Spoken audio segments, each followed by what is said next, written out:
La Sociedad Dominica de Medios de Comunicación, Sodomco, presenta A Pensar Más con Rosa María Palacios.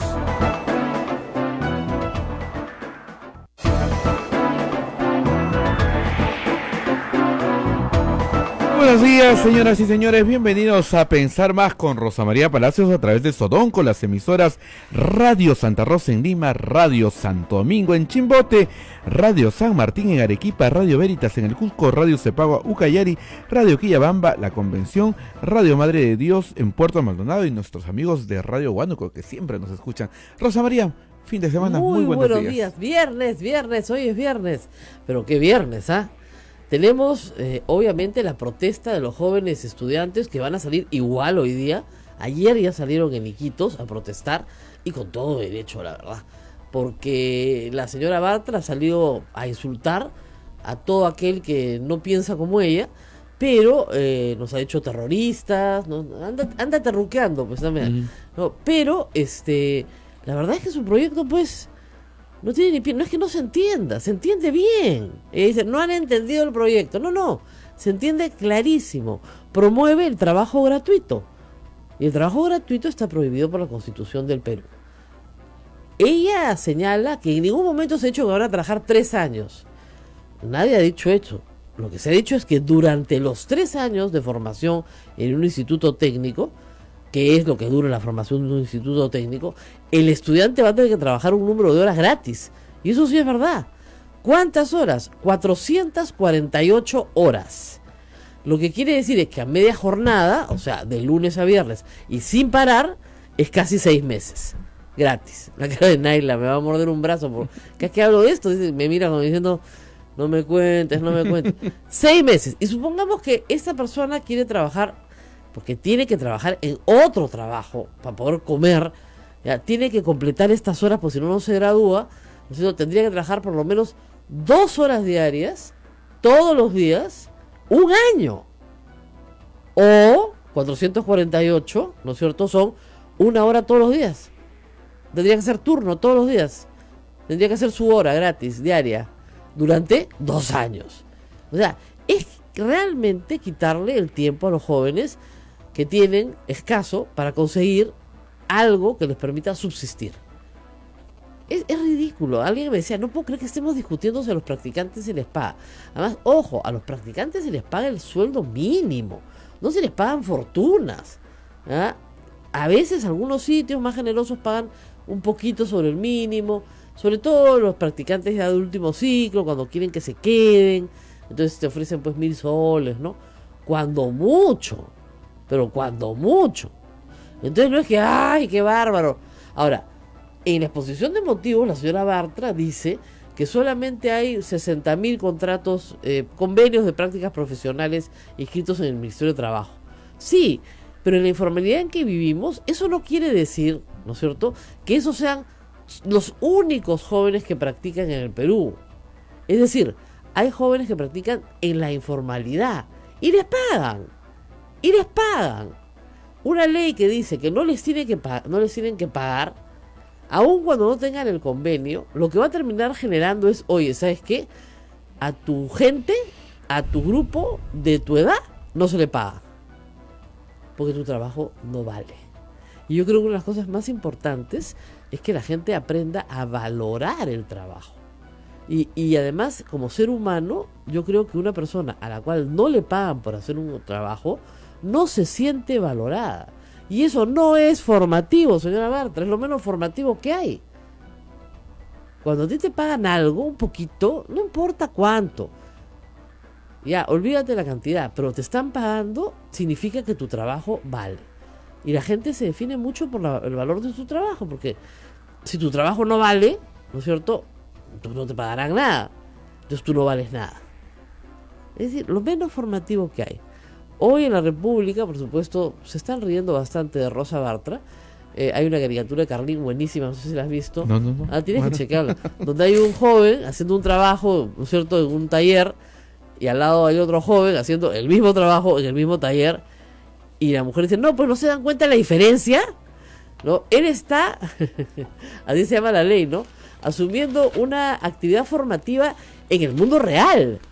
¿Ya? Eso no es trabajo. El otro día está trabajando y están haciendo exactamente lo mismo, ¿no? Es actividad formativa en el mundo real, ¿no? Como si el mundo real fuera ajeno a los jóvenes, ¿no? A ver, uno trabaja, el otro hace actividad formativa en situación real de trabajo y por eso no se le paga. Es perverso no ver la diferencia. Buenísima la caricatura. Discúlpeme que son palabras textuales de esta señora, que es abogada, química farmacéutica y que en alguna de sus carreras debe haber hecho prácticas, ¿no? Supongo, porque gratuitas, de repente tiene algún problema en su pasado, ¿no? No le pagaron sus prácticas, qué sé yo. Pero no puede ser que pretenda, ¿no?, que todo el mundo que no piensa como ella, además, es terruco. El titular, terrorista. Los que no me entienden, terroristas. Todos son terroristas. Terrorismo es un delito. Si esta señora va a imponerle, ¿no es cierto?, a la gente la chapa de terrorista, que presente sus denuncias en el Poder Judicial, ¿no es cierto? Es terrible.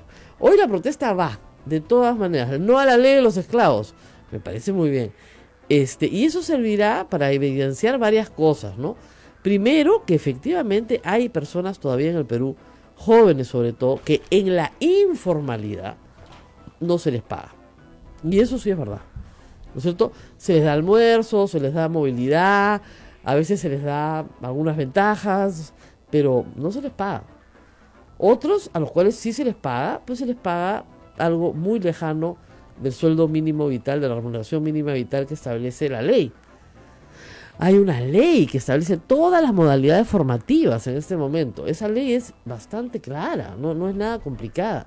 Ahora, claro, con este Congreso a veces la palabra archivar no la entienden. No, de repente no la entienden, ¿no? Por ejemplo, este proyecto de la señora Bartra, lo que hay que hacer es archivar. ¿Ok? Nada más, archivar.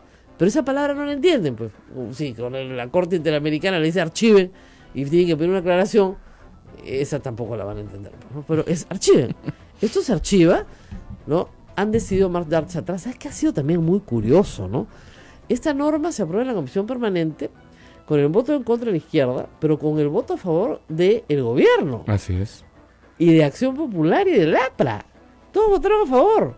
Cuando han visto la bola de nieve que se ha armado, ahora dicen que en realidad ya no están de acuerdo. Entonces la pregunta es, ¿qué cosa votan? Que ni siquiera se dan cuenta de lo que están votando. O sea, ni siquiera se dan cuenta de lo que están votando. Esta es una modificación a una ley vigente que ya establece cuáles son las modalidades formativas. Que establece que las modalidades, hay varias, hay prácticas preprofesionales, prácticas profesionales, pasantías, hay pasantías para profesores, por ejemplo, pasantías para personas profesionales que van a otro lugar, pero todas estamos hablando de modalidades de contratación. ¿Te das cuenta? Formativas, pero de contratación de trabajo. En todas hay una contraprestación económica. En todas. Si ustedes quieren, no la llamen remuneración para que no se cree el vínculo permanente. Pero ahí donde hay subordinación y hay una contraprestación económica, hay trabajo, pues. ¿No? La verdad es que es increíble, increíble. El otro tema a comentar, que no puedo dejar de comentar, es la sorpresa ayer por una entrevista publicada en el diario Gestión al fiscal Vela. El fiscal Vela, el fiscal Rafael Vela, que es coordinador de la Fiscalía de Lavado de Activos, ha contado, bueno, lo que todos sabemos, ¿no? El fiscal José Domingo Pérez está dedicado al caso de Keiko Fujimori y su partido Fuerza Popular. Y el señor Germán Juárez, al caso de Yantumal y Nadine Heredia, y a todos los están procesando por lavado de activos. ¿Pero sobre qué base? Sobre las donaciones de campaña. La verdad es que yo creo que es una pérdida de tiempo, porque al final de cuentas los jueces y después del juicio se determinará que no hay tipo legal y por lo tanto no hay delito. Pero estos son los fiscales, Germán Juárez y José Domingo Pérez, que van a ir a hablar con Barata y le van a preguntar sobre los Humala y sobre Keiko Fujimori. Sobre nadie más. ¿Por qué? Porque esos son los casos que ellos llevan. Y Hamilton Castro no va a preguntar nada y no ha mandado preguntas. Y ese es el que tiene los casos anticorrupción, los casos de las coimas, de las cutras, de las carreteras coimeadas. Ese no tiene nada que preguntar. Tendrá toda la información. No van a preguntar nada de Alan García y coimas durante su gobierno, nada. O sea, el fiscal Hamilton Castro cree que esa bandita del MTC es toda la banda. Cree que sí, probablemente, por eso Hamilton Light, como el cigarro, bien light, ¿ah? Bien light el señor, porque de verdad, o sea, si ese señor cree que ya terminó su investigación, que no tiene nada que preguntarle a Barata, entonces estamos perdiendo el tiempo yendo a Brasil. Porque el señor Barata quiere hablar. Ahora resulta que quiere hablar, y reiteramos, el señor Barata no va a hablar como el colaborador eficaz, porque no va a ser sometido a juicio en el Perú, va a hablar como testigo. Un testigo que si no vuelve a declarar en el proceso peruano, cuando ya estemos en juicio oral, queda como mero chisme. Tiene que ratificar todo lo dicho en juicio. Tiene que participar en juicio, ya sea por Skype, no sé cómo, pero tiene que participar en juicio. ¿Ah? Entonces, todo lo que ha dicho, si no tiene más corroboración que su dicho, ¿no es cierto?, tiene que decirlo en juicio. A lo que los peruanos lo que les interesa saber no son las donaciones de campaña, reitero, porque no va a haber forma de perseguirlos por eso a fin de cuentas.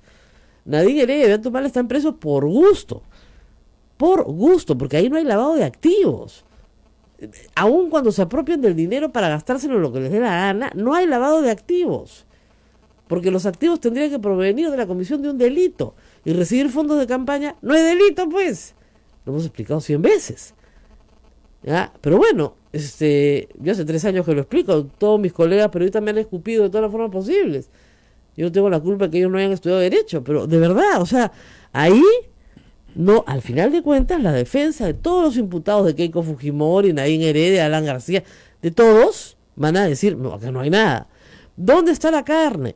A ver, por ejemplo, en el caso Toledo, ese es un caso redondo, un caso en el cual tenemos una coima, un coimeador, un coimeado y un amigo que trafica con el dinero.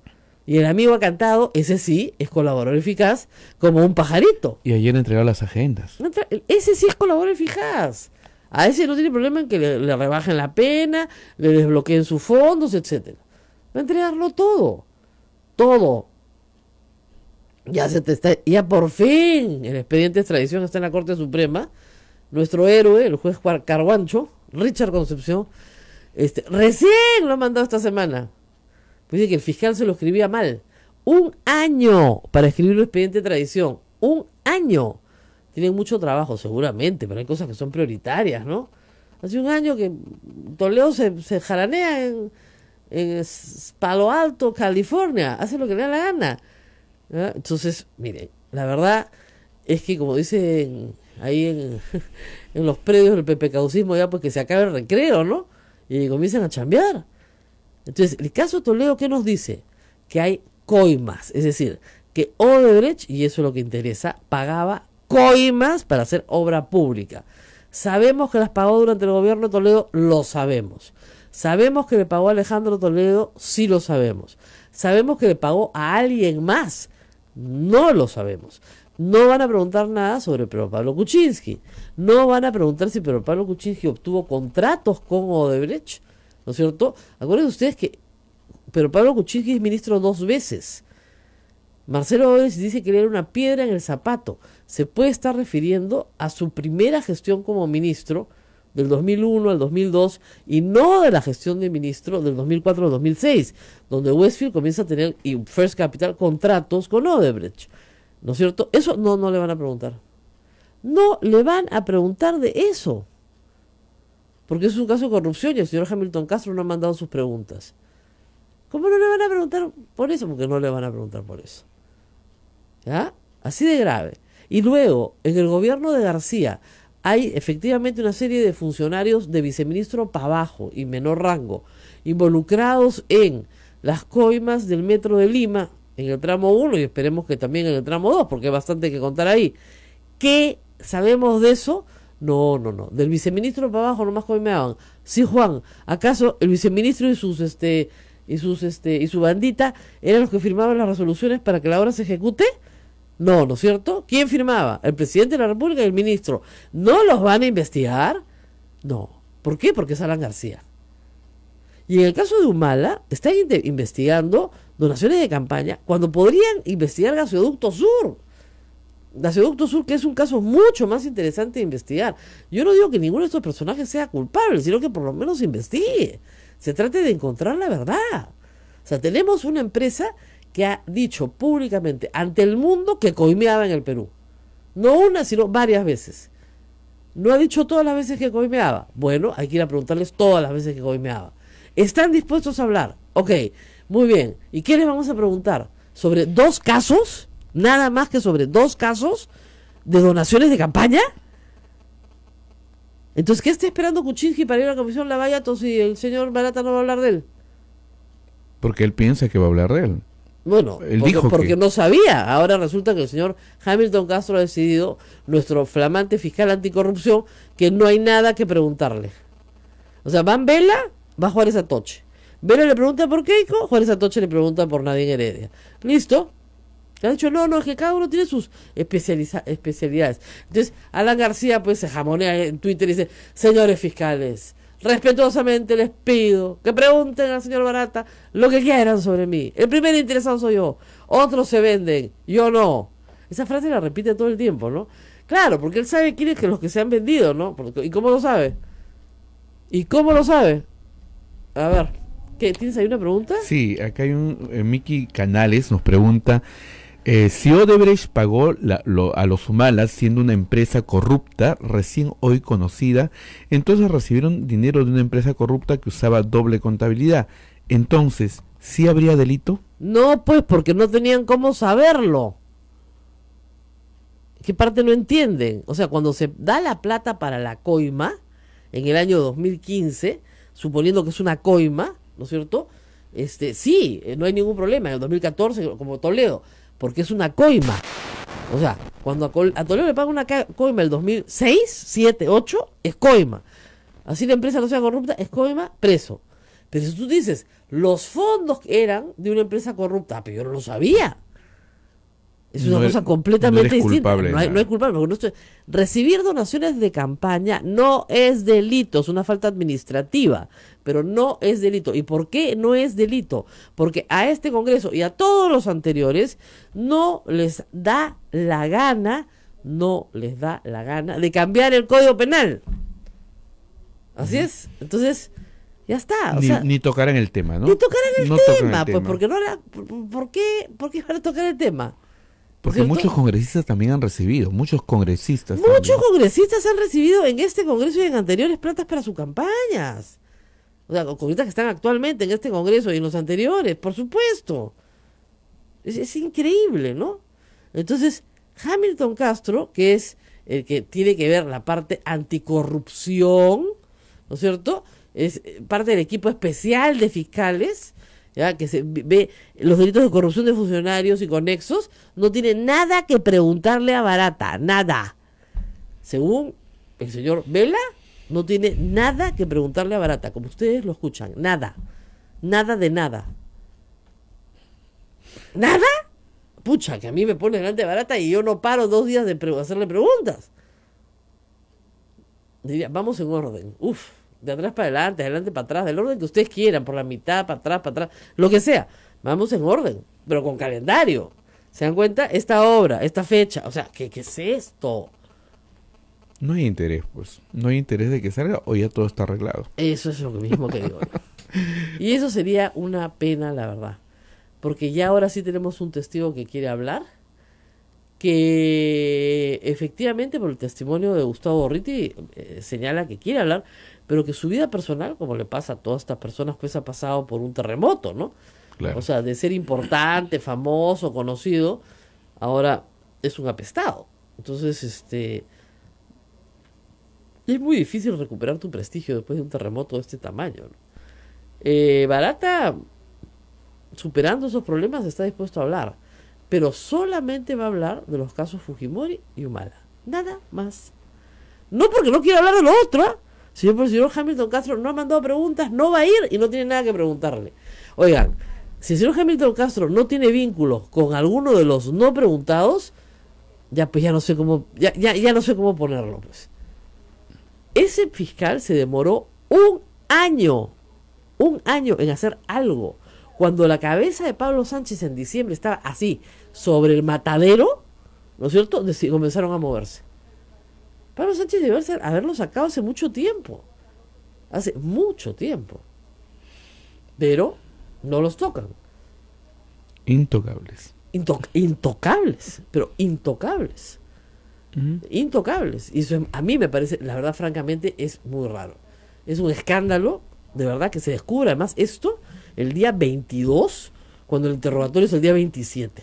A 5 días del interrogatorio. Nos enteramos que solamente van a hablar de Fujimori y solamente de Humala. Y los dos no son casos de corrupción. Son casos de un supuesto lavado de activos por recibir fondos de campaña. O sea, no hay delito. No hay delito, pues. Van a ir a preguntar babas. ¿Le dio plata? Sí, le dimos plata. ¿Dónde? ¿Cuándo? Ah, ya, listo, bestial. Sí, le dieron plata, ya, listo. ¿Y cuál es el delito? Y la diferencia es que Keiko Fujimori está en su casa con el mismo testimonio y los humanos están en la cárcel. Explíquenme ustedes por qué funciona eso en el Perú. Tampoco sé. Porque con los mismos hechos, exactamente igual, de la misma fuente, exactamente la misma, el resultado es que unos van a la cárcel y otros se quedan en su casa. Esos son los fiscales peruanos, pues. ¿Por qué no va a estar desprestigiada la fiscalía? A ver, ¿por qué no va a estar desprestigiada la fiscalía? Es un asco. Esta historia de Lavallato en el Perú es un asco. A diferencia de lo que ha sido Lavallato en Brasil, que ha servido para limpiar el sistema de justicia, para honrarlo, ¿no es cierto? Acá esto es un asco lo que está pasando en el Perú. Meten a la gente a la cárcel por las puras con prisiones preventivas, no los acusan de nada, no solamente a Humala y a su mujer, toda esta banda del MTC está presa hace más de un año y no los han acusado todavía, de nada. Y ahí hay coima, las cuentas están en Andorra, es facilísimo, ¿no es cierto? Nada, ahí siguen presos. Acá en el Perú te meten a una cárcel, te pudres en la cárcel, algún día te juzgan y sales inocente. Y casos tengo montones, cuando quieran. 8:23, vamos a ir a la pausa y vamos a conversar justamente sobre la administración de justicia que involucra a fiscales y a jueces. ¿Por qué tenemos estos fiscales y jueces? ¿Por qué? O sea, ¿quién los elige? Ah, pues, ahí está la madre de todos los corderos. Los elige el Consejo Nacional de la Magistratura. ¿Y quién elige a los miembros del Consejo Nacional de la Magistratura? Ahí está la madre de todos los corderos, pues, todititos los corderos. Gente que no tiene interés en la justicia. Esa es la verdad. Que no tiene el más mínimo interés en tener un buen sistema de justicia en el Perú.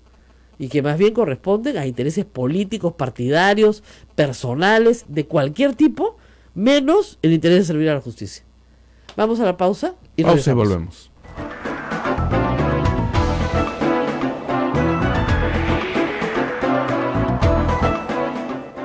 Sodomco, Sociedad Dominica de Medios de Comunicación.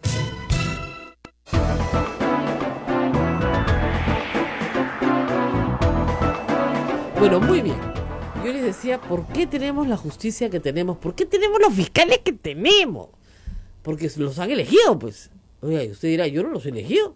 No, la Constitución establece un mecanismo por el cual hay un Consejo Nacional de la Magistratura, que es la palabra más aburrida del planeta. Cada vez que yo la pronuncio, si tenía una productora me decía que el rating se envía a 0. Me decía, no digas eso, los que eligen los jueces, ¿ya? Porque Consejo Nacional de la Magistratura, ¡joder! Dejaste dormir a la audiencia. Pero es verdad, pues, así se llaman. Y está conformado por 7 miembros, podrían ser 9, pero son 7. A ver, ¿y de dónde salen? A ver, agárrense, atento, chico, por favor. Dame 3 minutos de tu atención. A ver, Naila, después me lo recitas, A ver, uno sale de la Corte Suprema. O sea, los vocales de la Corte Suprema escogen un delegado, juez, que se va al Consejo Nacional de la Magistratura, ¿ok? Un representante, por llamarlo de una manera. Y los fiscales también escogen a un fiscal.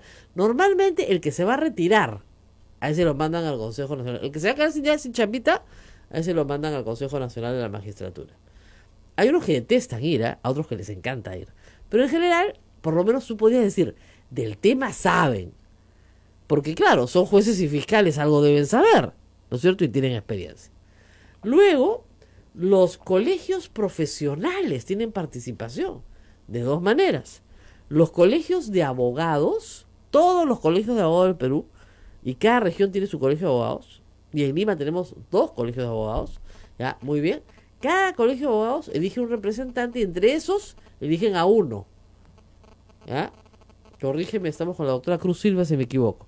El colegio de abogados de Lima, porque tiene Corona, tiene su propio representante. Ustedes que Corona tiene, bueno, que tiene pues 80.000 abogados, ¿no? Sí, ahí en el tema de los abogados, el tema es que siempre sale representante de Lima porque como la elección es universal, prácticamente como la presidencial, un abogado, un voto, obviamente hay más colegiados en Lima y siempre sale su representante. Siempre ¿no? sale de Lima. Entonces, claro, el resto todos votan, sacan un representante y sale el de Lima y se gana el de Lima. Muy bien.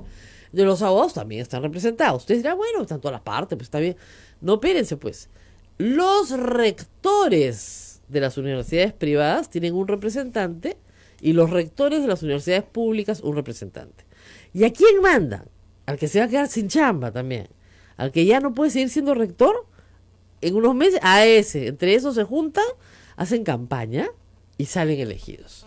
Chambita, ¿ya? Chambita para uno, chambita para ti, chambita para mí.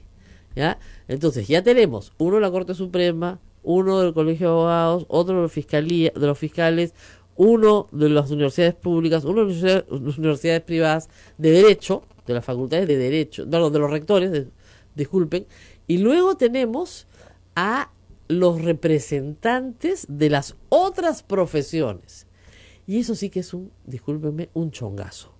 Porque en teoría todos los colegios profesionales del Perú deberían organizar elecciones simultáneas con una lista de candidatos de diferentes profesiones que se presenten todos a la vez, ¿no es cierto? Y sean pues, no sé, 10, 20, 30, los que sean necesarios, y los miles de colegiados que hay en el Perú ir a votar. ¿Ha pasado eso? No, señor. ¿Cómo se hace? Se hace una lista de 10, normalmente, entre los rectores, perdón, entre los decanos de los colegios profesionales, y entre ellos, entre los decanos, ellos votan. Y eligen, pues. Entonces, la verdad, hay una cantidad de formas de amañar las cosas para llegar al Consejo Nacional de la Magistratura bien débiles. ¿Y por qué esta estructura no puede ser débil? Porque si es débil, es cooptada por los partidos políticos, que no quieren que se les juzgue nunca. ¿Se dan cuenta? Y controlan sus jueces y sus fiscales. Vladimiro Montesinos lo único que quería era controlar el Consejo Nacional de Magistratura, porque sabía que si controlaba el Consejo Nacional de Magistratura lo controlaba todo. Controlaba todo el Ministerio Público, controlaba todo el Poder Judicial. No necesitaba más. Controlaba eso, controlaba sus circuitos de poder dentro de la Fiscalía del Ministerio Público. No necesitaba controlar más. Controlaba uno, controlaba al otro. O sea, las personas que conocen cómo funciona el aparato del Estado saben que ese órgano es vital. Y claro, cuando están nombrando jueces de primera instancia, tal vez no sea tan importante, pero cuando están eligiendo supremos, como tienen que elegir ahora, es bien importante. Y cuando tienen que supremos, tanto fiscales supremos como jueces supremos. Además, ojo, el Consejo Nacional de la Magistratura puede destituir al fiscal de la Nación. De hecho, tienen una acción para destituirlo. Pueden destituir a todas las Cortes Supremas si les provoca. ¿Ok? Porque también destituyen fiscales y jueces. Y también los ratifican cada 7 años. En resoluciones que hasta hace muy pocos años eran sin motivación, porque les da la gana. ¿Ah? En la época de Montesinos se destituía sin motivación. Ya pues, este sitio es importante. Y porque lo tenemos abandonado, es que están pasando las cosas que están pasando. Esta semana hemos tenido elecciones. Uno era el candidato de Becerril. A ver, chúpate esa mandarina. Y el otro era el señor ex rector de la Universidad Nacional de Trujillo, universidad que por supuesto no está ni siquiera licenciada, presidente de la Asamblea Nacional de Rectores, enemigo de la reforma universitaria a muerte, ¿no es cierto?, que hizo campaña para que no hubiera enemigo de la SUNEDU, ¿ya?, cuya vicerrectora administrativa es ahora la jefa de la SUNEDU, dicho sea de paso, ¿no es cierto?, y con muchos vínculos con el fujimorismo también. ¿Ya? Esos eran los candidatos. O sea, era entre Guatemala y Guatepeor, ¿no? O sea, ¿cómo quieres suicidarte, papito? O sea, de verdad, ¿con qué arma quieres morir? Y así fue. Bueno, ganó, no sé si Guatemala o Guatepeor, pero tenemos a Orlando Velázquez, presidente del Consejo Nacional de la Magistratura. Yo tengo una anécdota con ese señor. Yo lo entrevisté en Radio Exitosa. Él fue a despotricar de la SUNEDU. No es por nada, ¿no? Pero fue tan mala la entrevista. De verdad, yo le decía al final, usted me da miedo. Me da miedo por la educación peruana. Fue tan mala para sus intereses que Alberto Bengolea estaba haciendo cola para ser entrevistado después. Y en ese momento él era congresista. Y me dijo, mira, yo no estaba a favor de esta reforma, pero después de escuchar a este señor, voy a votar a favor de la reforma universitaria, porque creo que efectivamente es indispensable supervisar las universidades peruanas porque son una estafa. O sea, ese es el nivel. Estamos con Cruz Silva, que siempre nos acompaña, del IDL. Ella es autora de un largo artículo muy interesante publicado en IDL Reporteros esta semana, con la ayuda de un reportero de apellido Florínez. Hernán Florínez. De Hernán Florínez, porque además ha sido mi alumno, además no lo debo olvidar, con la ayuda de Hernán Florínez, que destapa justamente las reuniones clandestinas en la casa del, hasta hace pocos días, presidente del Consejo Nacional de la Magistratura, el señor Guido del Águila, donde se reunía Becerril con Guido del Águila, con los miembros del Consejo a los cuales quería persuadir de que voten por su candidato. Reunión que fue negada, pero luego en un pleno, cuando fue incriminado el Águila por esa reunión, aceptó que sí se había dado. ¿Ah? O sea, Becerril eligiendo al presidente del Consejo Nacional de Magistratura. Por favor, ¿qué estamos pagando, señor? Santa Rosita, sálvanos. Cruz, muchas gracias por estar con nosotros. ¿Cómo estás, Rosa María? Gracias. Y en efecto, es así de delicado y de peligroso como tú lo señalas, ¿no? Sin todavía entrar en lo que son los cuestionamientos del actual presidente elegido, que entra en funciones recién el 1 de marzo, todavía es presidente Guido Águila.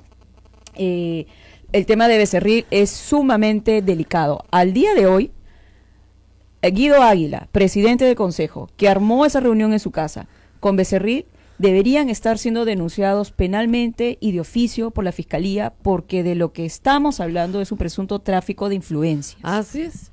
Aún cuando Becerril tenga inmunidad parlamentaria, aún así la denuncia se puede plantear. Así es. Y luego de que se plantee, esperar a que el señor deje de ser congresista, porque tenemos la esperanza de que no será reelegido, y que en agosto del año 2021 pueda continuar su proceso. Así es, así es. Y no solamente eso, ¿no? Sino que hay otro tipo de responsabilidades. Con esta reunión hay responsabilidad política de Águila, el presidente del Consejo, porque está haciendo que un político interfiera en lo que es una elección que representa la máxima autonomía de su institución, que era la elección del presidente del Consejo Nacional de la Magistratura. Eso debería promover por parte de los congresistas una evaluación y una denuncia constitucional que pueda llevar hacia la remoción del cargo de consejero. Ya hay un antecedente. Efraín Anaya Cárdenas en su momento se reunió fuera del Consejo con un postulante a la Corte Suprema. Este hecho fue revelado, se le abrió proceso de remoción y fue sacado del cargo. Este caso es peor. Claro, lo que pasa es que en este caso,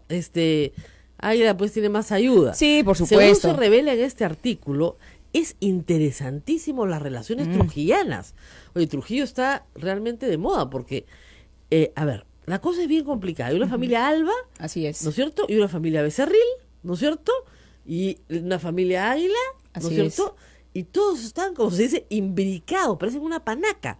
Tú trabajas conmigo, yo trabajo contigo, tu esposa se viene a trabajar conmigo, tu hermano se viene a trabajar conmigo, pero tanto en el sector público como en el privado, así es. Pasan de Pomalca al Congreso y del Congreso al Consejo Nacional de la Magistratura, o sea, a las universidades, o sea, se mueven realmente como panaca y le dan chamba a todos. Ahora, y también eso respondería para algunas personas que, digamos, echan a volar la imaginación, aunque no tanto, ¿por qué Becerril se muestra tan, digamos, confrontacionista con aquellas personas que osan en presentar algunas demandas judiciales en relación a, por ejemplo, los terrenos relacionados con Pomalca, ¿no?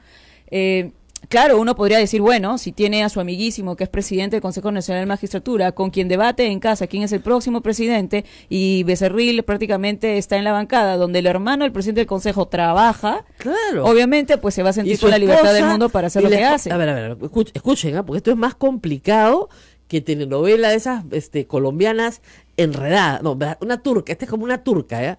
Tiene mucho personaje. Ya, a ver. Hay un señor Alba, ¿ya? Que es asesor en el Congreso Beteta.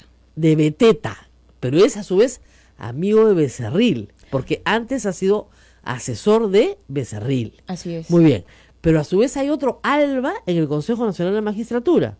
A ver, Explícame bien. Sí, porque mira. esto es como te explican tus parentescos. cuando negados. Águila entra como consejero del Consejo Nacional de Magistratura por abogados, dicho sea de paso, tenemos la esperanza de que haga un mejor papel que Vladimir Paz de la Barra, ya, que también es otra joya. Él lleva como asesor al consejo al señor Alberto Alba Azula. Alberto. Este señor Alberto Alba Azula, el año 2011, había sido asesor ¿de quién? De Héctor Becerril. Eso. Pero no solamente eso, luego Alberto Alba Azula deja de ser asesor en el Consejo en el año 2015-16 Ajá. y entra a trabajar, me había equivocado, no era Beteta, era Rosa Bartra, Uy, en el Congreso. que también es trujillana, como ustedes saben. Y está de de la la, Universidad Nacional de Trujillo así también. es, de la Facultad de Farmacia y Bioquímica. Igualito que Becerril. Igual que Becerril. Entonces, ¿pero quién es este señor? Ahora, Alberto ustedes Alba dirán- Azula. Ustedes dirán, Rosa Bartra es más joven, pues no sea mala. No, es que Becerril se demoró como 10 años en acabar la carrera. No, y aparte Alberto Alba ¿De era verdad? cuando Rosa Bartra estaba en la facultad, era alguien que ya ejercía como profesor. Claro. Entonces le ha dado la chamba a quien en su momento era profesor cuando ella era alumna. Alberto Alba. Ah, ya, muy bien. Ahora, Alberto pero Alba tiene ¿quién una es? posición que se mueve, porque juega como reparte pelota. O sea, está en el Consejo Nacional de Magistratura y también está en el Congreso, en distintos momentos. Exacto. Luego, él termina de trabajar con Bartra y señala de que tiene una dedicación exclusiva al deporte y termina en la dirigencia de Juan Aurich. Claro, porque Al trabaja día con de los hoy. Oviedo también. Así es, Ya. así es. No, Ahora, es alucinante. Ya, este muy señor Alberto Alba Azula, que ha pasado Becerril, Guido Aguila, Bartra y ahora Aurich, tiene un hermano. Su Héctor. hermano se llama César Alba Azula. bien. No sé cómo se ríe. Es que, por eso te dije, es como novela turca. Si Sí. no te concentras, te pierdes. O sea, yo leí el artículo, como... ¿Usted se ha leído 100 años de soledad? Bueno, más o menos. Hay que sacar el gráfico para entender. Bueno, ya, muy bien. ¿Qué Ahora, pasa con el hermano? El hermano César Alba Azula es un conocido dirigente de Pomalca. Ya. Y cuando salió del alto cargo en Pomalca, le dio el espacio a alguien que también había sido un dirigente, pero de un rango menor en Pomalca. ¿Quién era esta persona que conocí hace muchos años, compartían los mismos negocios? Una persona que se llama Víctor Becerril, el hermano de Héctor Becerril. Oh, Ellos se su conocen madre. desde hace mucho tiempo. O sea, Víctor, Los hermano de hermanos. Héctor, Ujú. es amigo de César, hermano de Alberto. Agárrate, mira, es como Aureliano Buendía, ¿no es cierto? De verdad, pues Aureliano, todos los Aurelianos que van cayendo, los Arcadios, Arcadio II, Dolores, Remedios, Úrsula Maranta, Úrsula. Esto es enredadísimo. Ya, ahí Ahora, sigue. por eso es muy interesante, ¿no? Entonces, y claro, tú tienes a Víctor Becerril, que en su momento le dio trabajo en Pomalca a Héctor Becerril como Claro. jefe de De operaciones. seguridad. Exacto, Sí, sí, exacto. sí. Y posteriormente, en su momento también trabaja como ahora ex asesora de Pomalca, quien luego viene a ser la esposa de Héctor Becerril, Matilde Morales Yempén. Ya. Ella ya trabaja también en Pomalca en esos momentos. Ya. La cosa es la siguiente.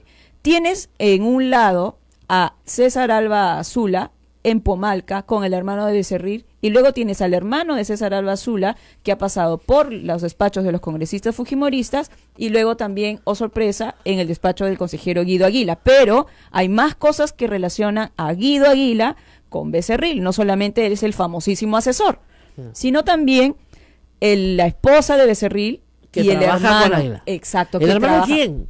El hermano de Guido Aguila trabaja en el despacho del congresista Ushñahua, fujimorista. ¡Ah! el hermano de Águila, el de la CNM, también tiene un hermano trabajando en el Congreso. Exacto. No les Al digo día que de es hoy. una panaca de aquella. Al día de hoy. Fíjense. Entonces, tienes muchas relaciones. Ahora, ¿Tú le dices Águila o Águila? lo que pasa es de que Guido Águila ha ya públicamente hecho corregir que él no es Águila, ni del Águila, él es Águila. Águila, muy bien. Bueno, Que se parece un poco a Anguila, ¿no? Sí, pero si le gusta, ya. Águila, ya, muy bien. Bueno, entonces, Entonces, a ver, los Águila, los Alba, los Becerril. Becerril. Ya, todo esto usted lo mete así, taca, taca, taca, en una cajita, lo mete, y chum, lo tiene en una mesa y son como los dados. Aparecen en Pomalca, en el Club Aurich, que son todos de los Oviedo, Sí, o sea, así el es, Grupo el Grupo Oviedo, Oviedo. ¿no es cierto? Ese es su lado privado, Congreso de la República, Consejo Nacional de la Magistratura. así es. Paso. Ahora, es muy delicado. Entonces, claro, uno decía, ¿qué hace trabajando la esposa de Becerril? Qué coincidencia. ¿Qué hace trabajando el hermano del consejero del Consejo Nacional de la Magistratura del Congreso? Coincidencia. ¿Qué hace el doctor Becerril? ¿No? Doctor, porque luego fue autor de proyectos de ley relacionados al Consejo Nacional de la Magistratura, justo en la época donde Guido Águila es presidente. Qué coincidencia. ¿Qué hace el señor Becerril proponiendo que todos los poderes de disciplinarios internos del Poder Judicial pasen exclusivamente al Consejo Nacional de la Magistratura?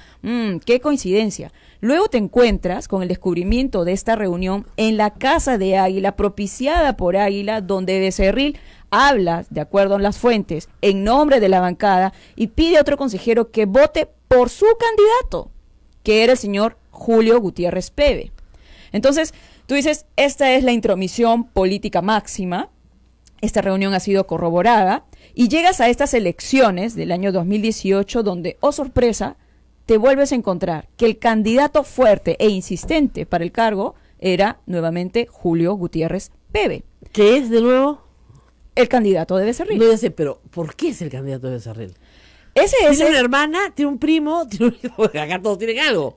No, mira, a ver, ¿Por qué es el Gutiérrez candidato? Peve tiene desde hace mucho tiempo, él es una persona que ha trabajado muchísimos años en el Estado, en los 90s él era parte de la Oficina de Control Interno del Jurado Nacional de Elecciones, Ya. paréntesis, 90s, dictadura, etcétera, Claro, etcétera. bueno, ya. Y posteriormente él fue candidato por el APRA para Contralor cuando resulta siendo elegido Fuad Curi. Ya. Según algunas fuentes, cuando una vez ya presentado al APRA su candidatura, se dan cuenta que él tenía muchos problemas, por los que también cuando candidato al Consejo fue tachado, en relación a impedimento de salida del país, algunos casos, digamos, de obligación, me parece, de dar alimentos, etcétera. Tenía muchos problemas. La candidatura es dejada de lado por el APRA, pero luego posteriormente se sabe, está en un medio de comunicación, que le ofrecen la candidatura a Keiko Fujimori, para que ellos presenten a este señor como candidato al Contralor. No funciona, no avanza. Ya. Luego él aparece como decano del Colegio de Licenciados en la Administración. Él es licenciado en Administración. Y por cierto, él se mantiene por una propia decisión como decano más tiempo de lo que le permitía su propio reglamento, por lo que muchos de sus ex colegas le han cursado cartas y públicamente han sacado comunicados de que, no eso le va en contra, que no le corresponde estar en el Consejo. Pero oh, sorpresa, era el tiempo donde él estaba candidateando para ser consejero del Consejo Nacional de la Magistratura. Claro. Se llegó Entonces, con las justas. exacto. O sea, no es abogado, es administrador, es representante de los otros colegios profesionales. Ahora, ¿es amigo de alguien, pariente de alguien? ¿Hemos logrado establecer por qué Becerril lo quiere? No, No.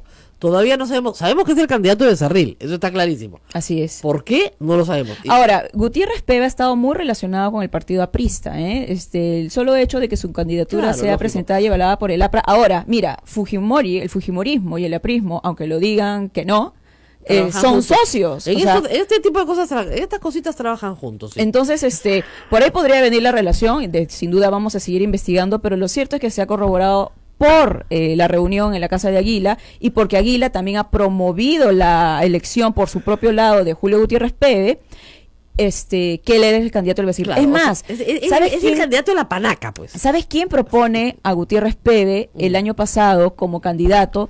Y que también es interesante tener en cuenta, porque podría ser ahora el siguiente vicepresidente del Consejo, el consejero Iván Noguera Ramos. Iván Noguera Ramos, el año pasado, propuso en la sesión de elección del Pleno del nuevo presidente del año pasado a Gutiérrez Peve, el candidato de Becerril, para que entre en el bolo. Iván Noguera es un personaje muy interesante. Él fue elegido por las universidades privadas, él era decano de la Facultad de Derecho de la Norbert Wiener. Hay interesantes historias por ahí que hay que corroborar, pero que no dicen. ¿Quién es este nuevo? Iván Noguera Ramos. Ya, que está en el Consejo. Que está ahorita en el Consejo, representante de las universidades privadas, que en su momento propuso a Gutiérrez Peve, por eso es que entra, digamos, en el foco de este caso. Él sale de la Universidad Norbert Wiener. El señor dice que es cantante, que es jugador, que es pausa, deporte. Me va a matar, me estoy distraída con la pausa. Pausa. Nos tenemos que ir a la pausa, pero ya regresamos. Esto realmente es para hacer una novela turca. Se puede llamar algo así como, ¿qué título le pondría usted al novelón del Consejo Nacional de la Magistratura? Mira la cara de esto. Es realmente una gran pena. Oye, de verdad. Es una gran pena. Es una cosa, hoguera de pasiones. Ya, nos vamos a la pausa y regresamos porque es alucinante. ¿Ya? Y esta es la gente que elige a los jueces y fiscales del Perú. O sea, si usted alguna vez tiene un problema y tiene que pasar por el Poder Judicial, Dios no lo quiera, ya, el que lo juzgue, su juez, ha sido elegido por estas personas. Regresamos.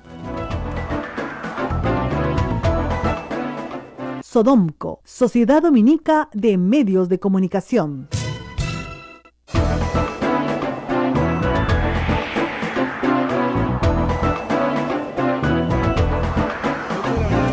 Minutos. Muchísimas gracias a todos los que nos están escribiendo.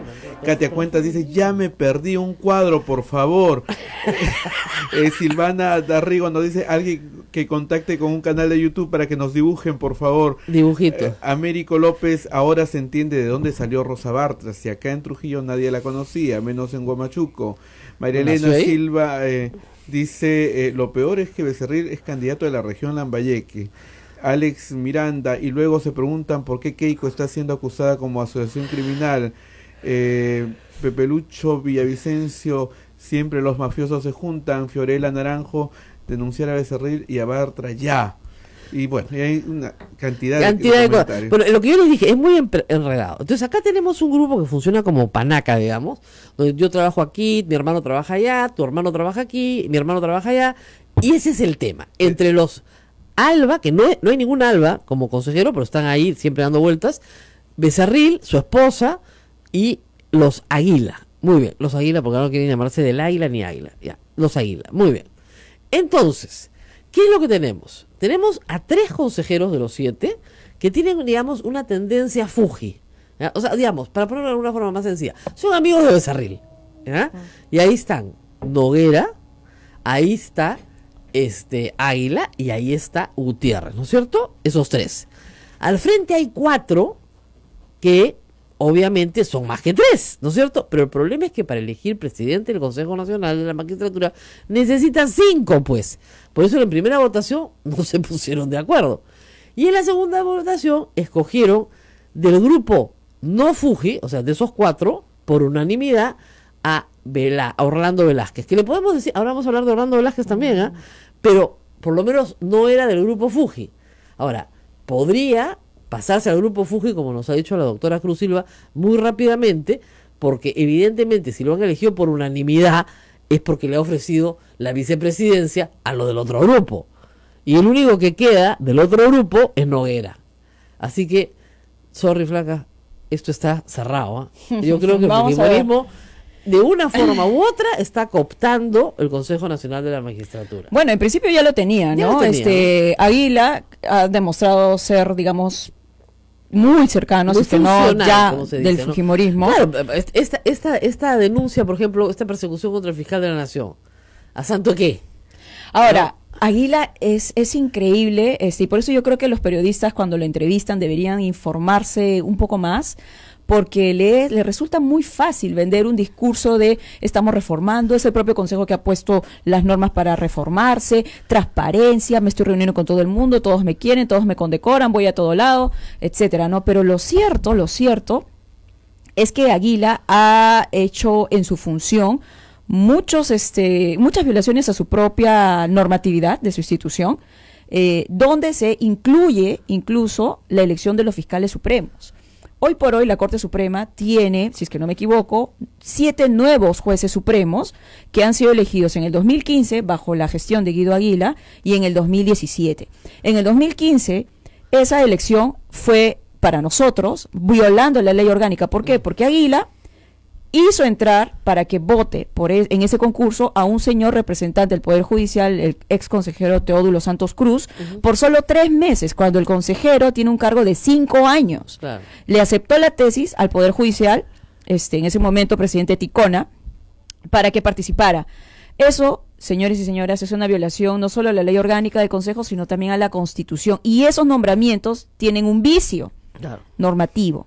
Pero bueno. ¿Quién es el que aceptó esto? Guido Aguila. Pero lo interesante es quiénes resultan elegidos en ese concurso fallido. Ahora, es que escúcheme, hay que decirle una cosa. Tienen un vicio normativo, pero son inimpugnables. Porque claro, cuando tú te vas al Poder Judicial a impugnar esos acuerdos, ¿qué juez se va a enfrentar al Consejo Nacional de Magistratura si lo votan al día siguiente? Ese es un problema y por eso el Congreso debería, entre paréntesis, el Congreso Fujimorista, le corresponde pues hacer la fiscalización sobre este caso. ¿Quiénes resultaron elegidos en el 2015 con estas fallas y con medio de cuestionamientos de falta de transparencia?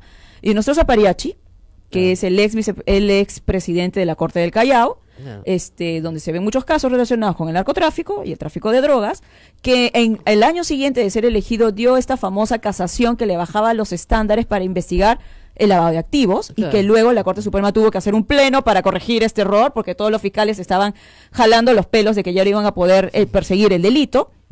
Luego estuvo Ángel Romero Díaz, un magistrado muy relacionado con el APRA en sus inicios, y que en su momento fue destituido por otro Consejo Nacional de la Magistratura, pero con un cambio de decisión a nivel de Tribunal Constitucional, muy cuestionado, pudo continuar en la carrera.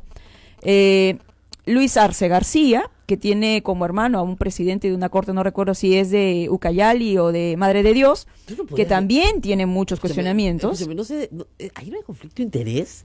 O sea, ¿tú no puedes ser miembro del Consejo y tener hermanos dentro del Poder Judicial?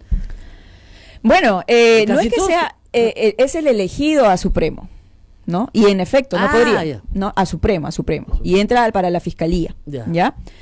Pero estos dos, solamente con estos dos casos, y nosotros Zapariachi y Ángel Romero Díaz, en medio de una elección que tenía serias violaciones, y nosotros se trató de ser Supremo hace muchos años, 7 veces el otro consejo le dijo que no, y llega Guido Aguila y le dice que sí.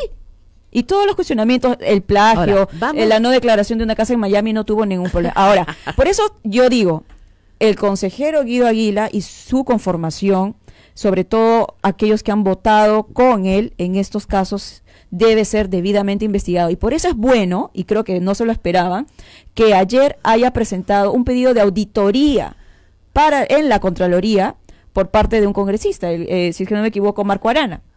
Pero lo cierto es de que hoy por hoy estamos con todo este debate de quién va a ser el vicepresidente, y yo quería hablar un poco de Iván Noguera Ramos, ¿ya? Iván Noguera Ramos, a mi parecer, tiene mucho que explicar por haber propuesto a Julio Gutiérrez Peve en su momento, que es conocido candidato fujimorista, para que justamente sea el presidente. Pero no solamente eso, queremos saber cómo fue su desempeño como fiscal, porque él fue fiscal en el norte del país. ¿Cómo fue eso? Queremos saber si ha cumplido durante toda la vida de sus menores hijos, hoy mayores de edad, con las obligaciones como padre, desde el reconocimiento hasta la obligación de dar alimentos.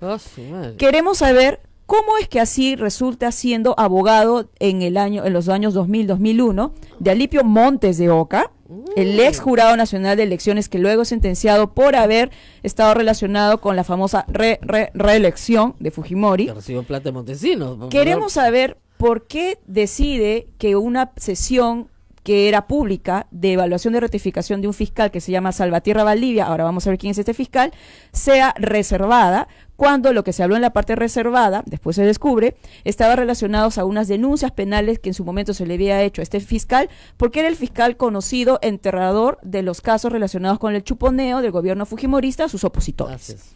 Queremos saber eso, y queremos saber también por qué es que insistentemente, a pesar de que no hay razonamiento objetivo de lo que se conoce públicamente, trata de meter en procedimientos disciplinarios a César San Martín, haciendo eco en su momento a las denuncias públicas que señalaba ¿quién? Héctor Becerril, en relación a estos audios nuevos de Madre Mía, etcétera. Entonces, señor, con estos cuestionamientos, es el que ahora está pugnando por ser vicepresidente. Y lo va a hacer probablemente. Si es que se permite eso, Ahora, discúlpame, el presidente tampoco es una joya.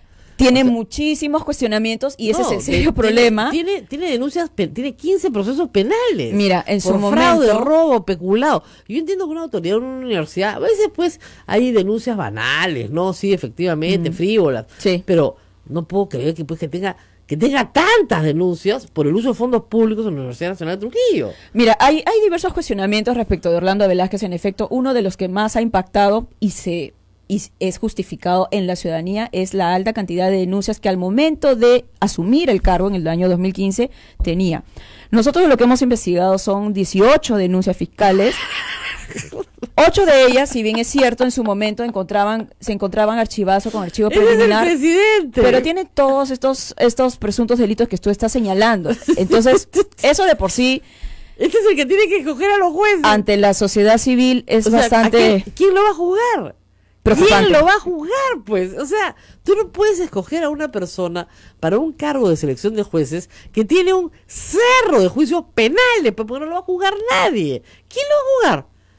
Ahora, mira, no solamente eso, ¿no? Hay otras O sea, cosas con razón se quiere meter desesperado. que debieron debieron verse muy bien, y por eso es que de repente era mejor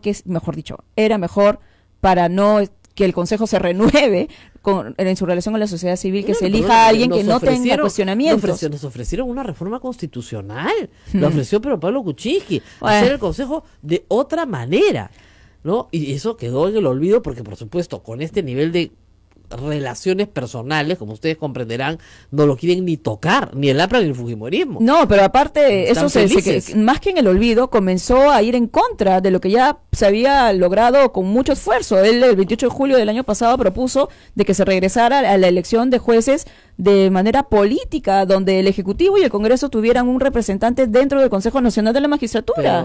Peor. Bueno, acá nos han dado los títulos de cómo se llamará este novelón. La mano que mece la cuna, esa es buena, Cuna de Lobos, Macondo magistral, no, magistral no, tendría que ser, no, Macondo de la magistratura, ¿ya? Eso, porque es un Macondo, ¿ya? Las pasiones de Becerril y la banda de los juristas del norte. ¿No? Wow. ¿Ah? ¿Qué Wow, tal? qué pena. Qué pena, Qué pues, pena. pero en eso Es estamos. ahora, Nos tenemos que ir, Cruz. solamente un tema relacionado, hay que estar muy atentos a quien elige la vicepresidencia. Nosotros esperamos que no sea nadie de los relacionados a este tema fujimorista. Por favor, consejeros, piénsenlo muy bien. Y además tener en cuenta, para aumentar nuestras preocupaciones, este consejo es el que tiene encargado, por obra y gracia de Duberly Rodríguez, de elegir a todos los magistrados que van a ver el caso Lavallato en la Sala Penal Nacional y en el Sistema Especializado de Delito de Funcionarios. Muero. ¿Para qué nos contaste eso al final? Es como la película que termina, ¿no es cierto? Donde ya el mundo explotó, nos salvamos, ¿no? En fin, y de repente aparece la amenaza, ¿no es cierto? La manito que se eleva en la pantalla y dice, próximo capítulo. Bueno, en el próximo capítulo estará Cruz Silva con nosotros de todas maneras. Ella es abogada, ella trabaja en IDL, que tiene un seguimiento, por si acaso, de este tema durante años. Ella acaba de publicar un libro sobre esta materia. Paren la farsa. Paren la farsa se llama. Ese debería ser el nombre de la película. Paren la farsa. ¿Ya? Porque de verdad que no, ya no sabes cómo explicarte que una institución haya caído en manos justamente de las personas que deberían ser investigadas por jueces honestos y que utilizan esta institución para manipular la justicia de una manera tan arbitraria, tan cruel, de verdad, con las víctimas y con los inocentes. Nos tenemos que despedir. Es viernes. Sí, es viernes. Justamente ahorita, en este momento, arranca la misa del Señor de la Justicia. Vamos para allá. Corriendo, porque acá, De rodillas. de verdad, Y mucha sobre gente, chapitas. en su desesperación por no encontrar justicia en el Poder Judicial, viene a esta misa todos los viernes a las 9 de la mañana. La misa está repleta, la cofradía cada vez es más grande y hay muchísima actividad, porque lo que le piden a Dios, básicamente, es justicia, que no encuentran en esta tierra. Nos vamos. Cuídate, Que Rosa tengan María. un buen fin de semana. Buen fin de Nos semana, reencontramos Pablo. el día Gracias, lunes. Gracias, Cruz.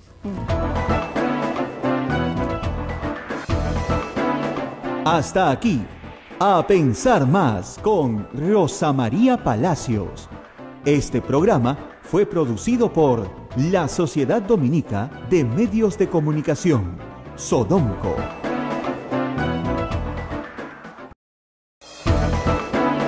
La Sociedad Dominica de Medios de Comunicación, Sodomco presenta A Pensar Más con Rosa María Palacios.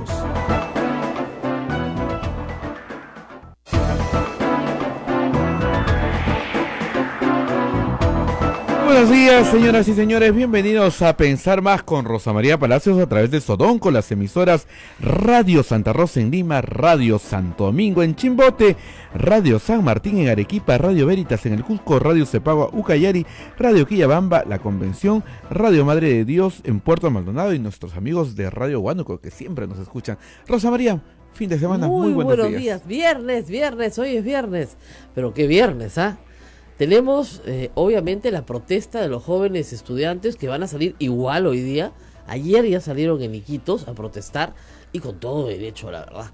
Porque la señora Bartra salió a insultar a todo aquel que no piensa como ella, pero nos ha hecho terroristas, ¿no? Anda terruqueando, pues también. ¿No? Pero, la verdad es que su proyecto, pues...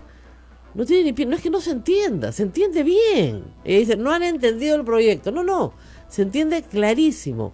Promueve el trabajo gratuito. Y el trabajo gratuito está prohibido por la Constitución del Perú. Ella señala que en ningún momento se ha dicho que van a trabajar 3 años. Nadie ha dicho eso. Lo que se ha dicho es que durante los 3 años de formación en un instituto técnico, que es lo que dura la formación de un instituto técnico, el estudiante va a tener que trabajar un número de horas gratis. Y eso sí es verdad.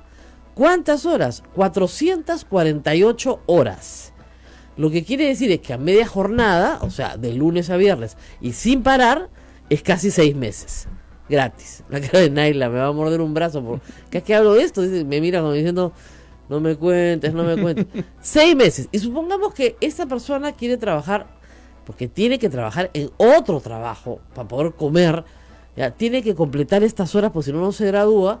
Entonces tendría que trabajar por lo menos 2 horas diarias, todos los días, 1 año. O 448, ¿no es cierto? Son 1 hora todos los días. Tendría que hacer turno todos los días. Tendría que hacer su hora gratis, diaria, durante 2 años.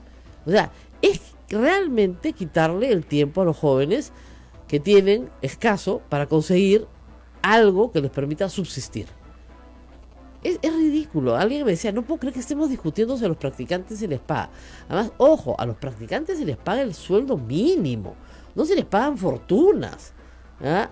A veces algunos sitios más generosos pagan un poquito sobre el mínimo, sobre todo los practicantes ya de último ciclo, cuando quieren que se queden, entonces te ofrecen pues 1.000 soles, ¿no? Cuando mucho. Pero cuando mucho. Entonces no es que, ¡ay, qué bárbaro! Ahora, en la exposición de motivos, la señora Bartra dice que solamente hay 60.000 contratos, convenios de prácticas profesionales inscritos en el Ministerio de Trabajo. Sí, pero en la informalidad en que vivimos, eso no quiere decir, ¿no es cierto?, que esos sean los únicos jóvenes que practican en el Perú. Es decir, hay jóvenes que practican en la informalidad y les pagan. Y les pagan. Una ley que dice que no les tienen que pagar, aun cuando no tengan el convenio, lo que va a terminar generando es, oye, ¿sabes qué? A tu gente, a tu grupo de tu edad, no se le paga. Porque tu trabajo no vale. Y yo creo que una de las cosas más importantes es que la gente aprenda a valorar el trabajo. Y además, como ser humano, yo creo que una persona a la cual no le pagan por hacer un trabajo, no se siente valorada. Y eso no es formativo, señora Bartra, es lo menos formativo que hay. Cuando a ti te pagan algo, un poquito, no importa cuánto, ya, olvídate la cantidad, pero te están pagando, significa que tu trabajo vale. Y la gente se define mucho por el valor de su trabajo, porque si tu trabajo no vale, ¿no es cierto?, entonces no te pagarán nada, entonces tú no vales nada. Es decir, lo menos formativo que hay. Hoy en la República, por supuesto, se están riendo bastante de Rosa Bartra. Hay una caricatura de Carlín buenísima, no sé si la has visto. No. Tienes que chequearla. Donde hay un joven haciendo un trabajo, ¿no es cierto?, en un taller, y al lado hay otro joven haciendo el mismo trabajo en el mismo taller, y la mujer dice, no, pues no se dan cuenta de la diferencia, ¿no? Él está, así se llama la ley, ¿no?, asumiendo una actividad formativa en el mundo real. Ya, eso no es trabajo. El otro sí está trabajando. Y están haciendo exactamente lo mismo, ¿no? Es actividad formativa en el mundo real, ¿no? Como si el mundo real fuera ajeno a los jóvenes, ¿no? A ver, uno trabaja, el otro hace actividad formativa en situación real de trabajo. Y por eso no se le paga. Es perverso no ver la diferencia. Buenísima la caricatura. Discúlpenme que son palabras textuales de esta señora, que es abogada, química farmacéutica, y que en alguna de sus carreras debe haber hecho prácticas, ¿no? Supongo, porque gratuitas, de repente tiene algún problema en su pasado, ¿no? No le pagaron sus prácticas, qué sé yo. Pero no puede ser que pretenda, ¿no?, que todo el mundo que no piensa como ella, además, es terruco. El titular, terrorista. Los que no me entienden, terroristas. Todos son terroristas. Terrorismo es un delito. Si esta señora va a imponerle, ¿no es cierto?, a la gente la chapa de terrorista, que presente sus denuncias en el Poder Judicial, ¿no es cierto? Es terrible. Hoy la protesta va, de todas maneras, no a la ley de los esclavos. Me parece muy bien. Y eso servirá para evidenciar varias cosas, ¿no? Primero, que efectivamente hay personas todavía en el Perú, jóvenes sobre todo, que en la informalidad no se les paga. Y eso sí es verdad, ¿no es cierto? Se les da almuerzo, se les da movilidad, a veces se les da algunas ventajas, pero no se les paga. Otros, a los cuales sí se les paga, pues se les paga algo muy lejano del sueldo mínimo vital, de la remuneración mínima vital que establece la ley. Hay una ley que establece todas las modalidades formativas en este momento. Esa ley es bastante clara, no es nada complicada. Ahora, claro, con este Congreso a veces la palabra archivar no la entienden. De repente no la entienden, ¿no? Por ejemplo, este proyecto de la señora Bartra, lo que hay que hacer es archivar. ¿Ok? Nada más, archivar. Pero esa palabra no la entienden, pues. Sí, con la Corte Interamericana le dice archiven y tienen que pedir una aclaración. Esa tampoco la van a entender, ¿no? Pero es archiven. Esto se archiva, ¿no? Han decidido marcharse atrás. ¿Sabes qué ha sido también muy curioso, no? Esta norma se aprueba en la Comisión Permanente con el voto en contra de la izquierda, pero con el voto a favor del gobierno. Así es. Y de Acción Popular y del APRA. Todos votaron a favor. Cuando han visto la bola de nieve que se ha armado, ahora dicen que en realidad ya no están de acuerdo. Entonces la pregunta es, ¿qué cosa votan? Que ni siquiera se dan cuenta de lo que están votando. O sea, ni siquiera se dan cuenta de lo que están votando. Esta es una modificación a una ley vigente que ya establece cuáles son las modalidades formativas. Que establece que las modalidades, hay varias, hay prácticas preprofesionales, prácticas profesionales, pasantías, hay pasantías para profesores, por ejemplo, pasantías para personas profesionales que van a otro lugar, pero todas estamos hablando de modalidades de contratación. ¿Te das cuenta? Formativas, pero de contratación de trabajo. En todas hay una contraprestación económica. En todas. Si ustedes quieren, no la llamen remuneración para que no se cree el vínculo permanente. Pero ahí donde hay subordinación y hay una contraprestación económica, hay trabajo, pues. ¿No? La verdad es que es increíble, increíble. El otro tema a comentar, que no puedo dejar de comentar, es la sorpresa ayer por una entrevista publicada en el diario Gestión al fiscal Vela. El fiscal el fiscal Rafael Vela, que es coordinador de la Fiscalía de Lavado de Activos, ha contado, bueno, lo que todos sabemos, ¿no? El fiscal José Domingo Pérez está dedicado al caso de Keiko Fujimori y su partido Fuerza Popular. Y el señor Germán Juárez al caso de Yantumala y Naín Heredia, y a todos los están procesando por lavado de activos. ¿Pero sobre qué base? Sobre las donaciones de campaña. La verdad es que yo creo que es una pérdida de tiempo, porque al final de cuentas los jueces y después del juicio se determinará que no hay tipo legal y por lo tanto no hay delito. Pero estos son los fiscales, Germán Juárez y José Domingo Pérez, que van a ir a hablar con Barata y le van a preguntar sobre los Humala y sobre Keiko Fujimori. Sobre nadie más. ¿Por qué? Porque esos son los casos que ellos llevan. Y Hamilton Castro no va a preguntar nada y no ha mandado preguntas. Y ese es el que tiene los casos anticorrupción, los casos de las coimas, de las cutras, de las carreteras coimeadas. Ese no tiene nada que preguntar. Tendrá toda la información. No van a preguntar nada de Alan García y coimas durante su gobierno, nada. O sea, el fiscal Hamilton Castro cree que esa bandita del MTC es toda la banda. Cree que sí, probablemente, por eso Hamilton Light, como el cigarro, bien light, ¿ah? Bien light el señor, porque de verdad, o sea, si ese señor cree que ya terminó su investigación, que no tiene nada que preguntarle a Barata, entonces estamos perdiendo el tiempo yendo a Brasil. Porque el señor Barata quiere hablar. Ahora resulta que quiere hablar, y reiteramos, el señor Barata no va a hablar como colaborador eficaz, porque no va a ser sometido a juicio en el Perú, va a hablar como testigo. Un testigo que si no vuelve a declarar en el proceso peruano, cuando ya estemos en juicio oral, queda como mero chisme. Tiene que ratificar todo lo dicho en juicio. Tiene que participar en juicio, ya sea por Skype, no sé cómo, pero tiene que participar en juicio. ¿Ah? Entonces, todo lo que ha dicho, si no tiene más corroboración que su dicho, ¿no es cierto?, tiene que decirlo en juicio.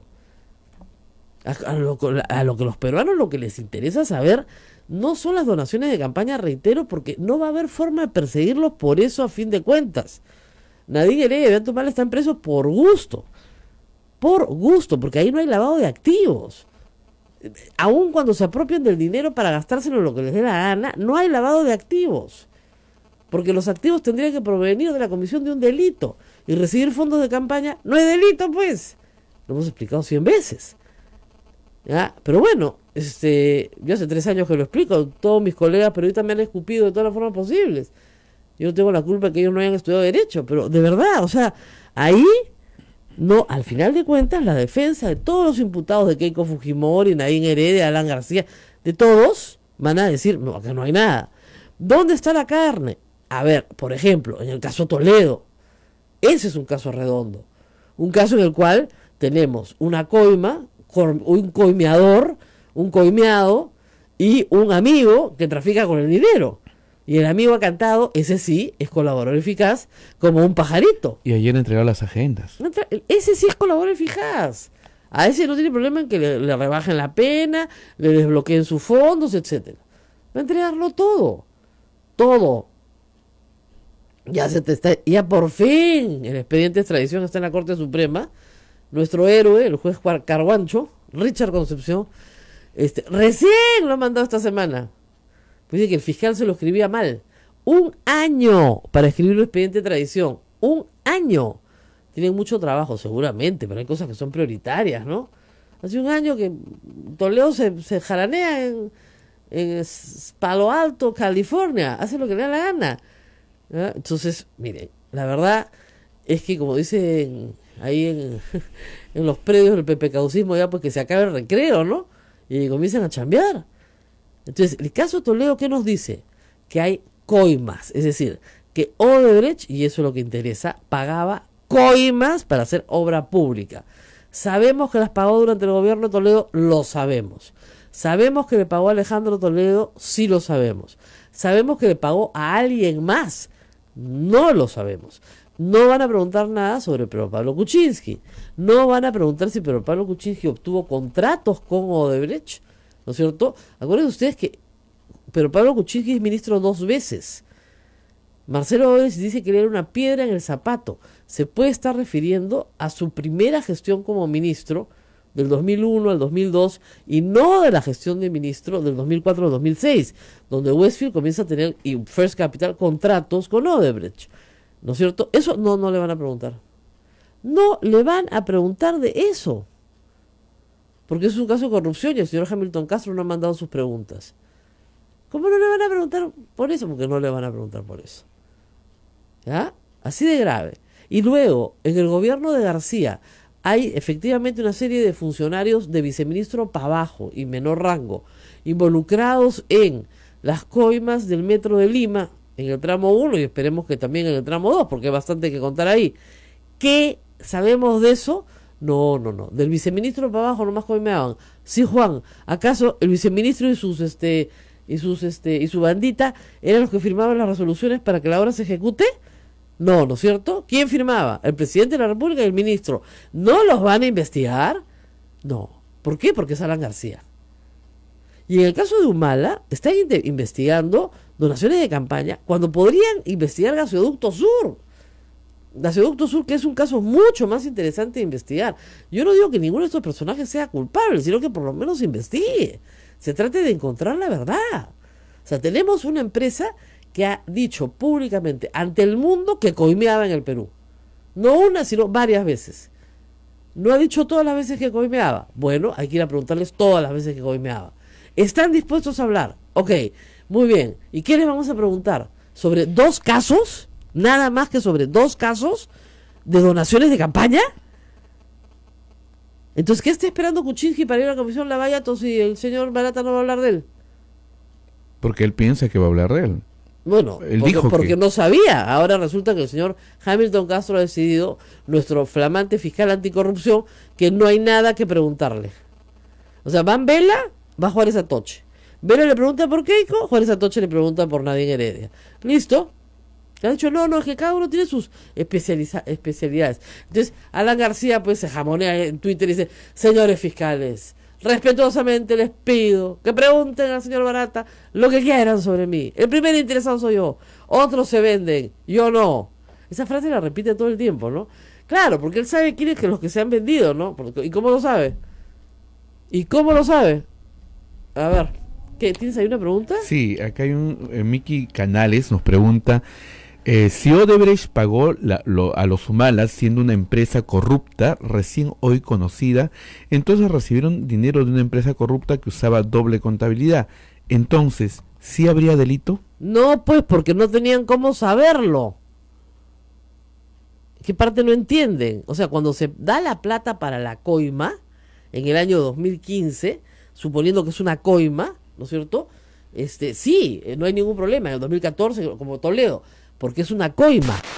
O sea, cuando a Toledo le paga una coima el 2006, 7, 8, es coima. Así la empresa no sea corrupta, es coima, preso. Pero si tú dices, los fondos eran de una empresa corrupta, pero yo no lo sabía. Es una cosa completamente distinta. No hay culpable. Porque recibir donaciones de campaña no es delito, es una falta administrativa, pero no es delito. ¿Y por qué no es delito? Porque a este Congreso y a todos los anteriores no les da la gana de cambiar el Código Penal. Así es. Entonces, ya está. Ni tocarán el tema, ¿no? Ni tocarán el tema, pues, porque ¿por qué van a tocar el tema? Porque muchos congresistas también han recibido, muchos congresistas han recibido en este Congreso y en anteriores platas para sus campañas.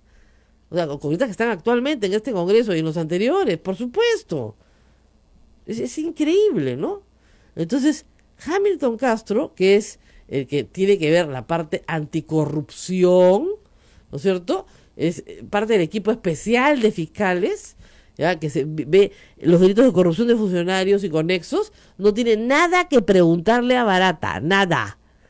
Según el señor Vela, no tiene nada que preguntarle a Barata, como ustedes lo escuchan, nada de nada. ¿Nada? Pucha, que a mí me pone delante de Barata y yo no paro 2 días de hacerle preguntas.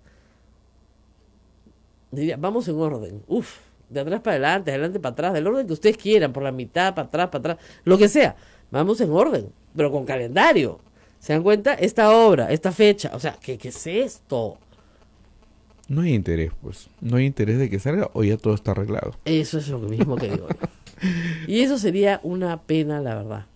Porque ya ahora sí tenemos un testigo que quiere hablar, que efectivamente por el testimonio de Gustavo Gorriti señala que quiere hablar, pero que su vida personal, como le pasa a todas estas personas, pues ha pasado por un terremoto, ¿no?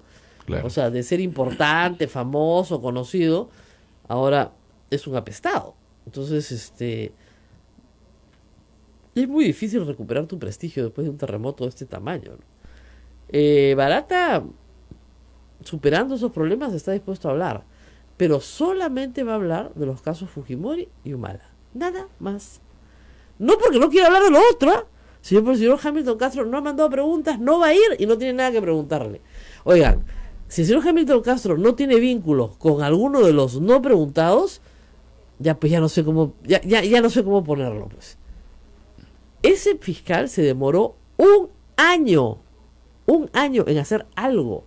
Cuando la cabeza de Pablo Sánchez en diciembre estaba así, sobre el matadero, ¿no es cierto?, comenzaron a moverse. Pablo Sánchez debe haberlo sacado hace mucho tiempo.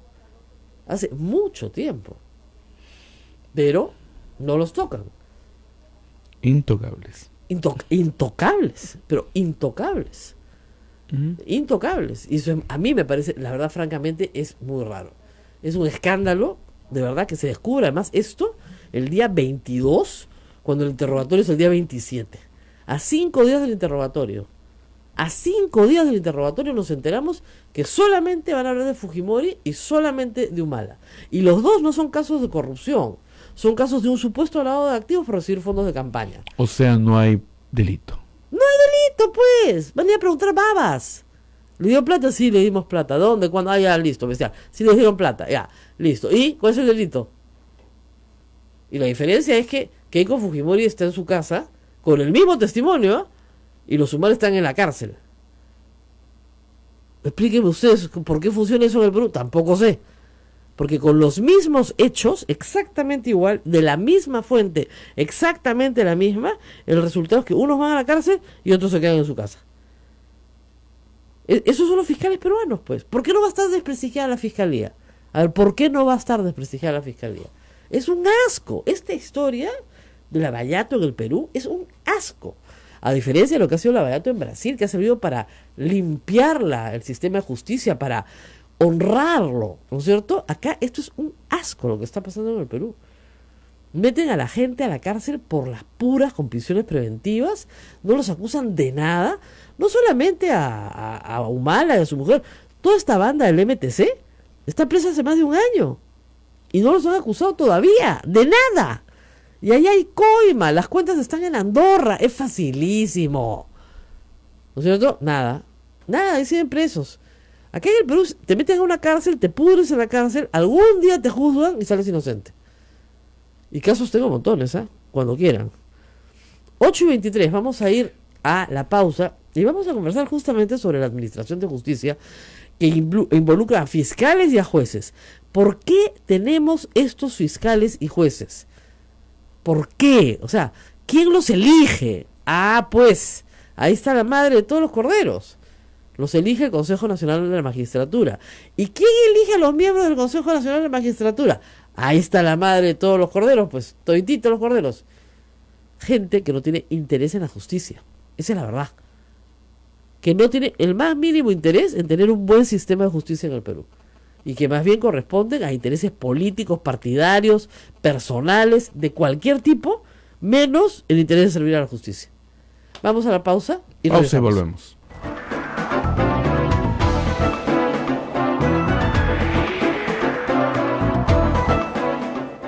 Sodomco, Sociedad Dominica de Medios de Comunicación.